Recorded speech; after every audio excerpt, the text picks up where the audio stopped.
నూతన సంవత్సరంలో పాటించవలసిన నిబంధనలు, మొదటి మాట చెప్పాను, పరిశుద్ధంగా ఉండాలి. రెండవ మాట, ప్రార్థన జీవితం కలిగి ఉండాలి. మూడవ మాట, ప్రార్థన మందిరానికి వెళ్ళాలి. నాలుగవ మాట, ప్రభు బలలో పాల్గొనాలి. ఐదవ మాట, 10వ వంతు చెల్లించాలి. ఆరవ మాట, ప్రేమ కలిగి జీవించాలి. సవాలు కొట్టాడు గట్టిగా, హల్లెలూయా.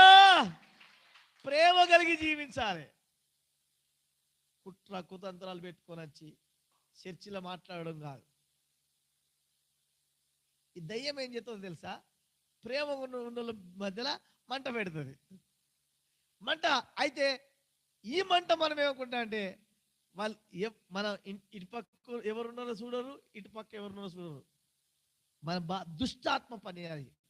మీరు కలిసి ఉండడం ఆయనకి ఇష్టం ఉండదు. సాతానికి మీరు ప్రేమ కలిగి ఉండడం ఉండదు. మీరు సమాధానంతో కలిగి ఉండడం ఇష్టం ఉండదు.